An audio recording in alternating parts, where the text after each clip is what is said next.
আমার ভাইদেরকে তারা অ্যারেস্ট করছে, আমাদের উপরে গায়ে হাত তুলছে, আমাদেরকে বাধা দিচ্ছে, আমাদেরকে রং মারছে। কিন্তু কেন? আমাদের থেকে খারাপ লাগছে।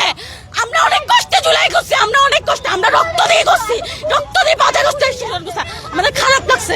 এজন্য আমরা আবার সেই গ্রাভিটিগুলো চিত্রাঙ্কগুলো উই আর জাস্ট জার্নালিস্ট, আমাদের কোনো পলিটিক্যাল ব্যাকগ্রাউন্ড নেই। অ্যাজ এ স্টুডেন্ট আমরা এখানে আসছি যে স্মৃতিচারণ করতে।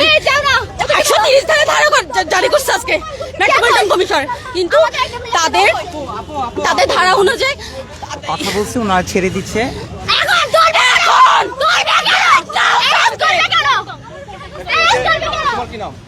না না কথা না, আমি ছেলেদেরকে তারা হচ্ছে যে আমাদেরকে নিরহ কোনো কাজ না। আমরা সুন্দর করে বলছি যে আমরা এখানে যে যে দেয়ালগুলো আছে আমরা একসাথে জড় হয়েছি প্রায় 10 জনের মতো রং নেওয়ার জন্য। আমরা তিনজন করে একটা করে দেয়াল নিয়ে ফেলবো। এখানে আমরা কোনো জনসম্মতি সৃষ্টি করতেছি না, সরকারি আইনে আমরা কোনো বিশৃঙ্খলা সৃষ্টি করিনি। কিন্তু তারপরেও আমার ভাইদেরকে তারা অ্যারেস্ট করছে, আমাদের উপরে গায়ে হাত তুলছে, আমাদেরকে বাধা দিচ্ছে, আমাদেরকে রং মারছে। কিন্তু কেন? আমরা কি terrorist? We are look like a terrorist? No, we are not terrorists, we are a journalist. So why আমাদের সাথে এরকম ব্যবহার কি জন্য করছে? কেন? কি জন্য করবে?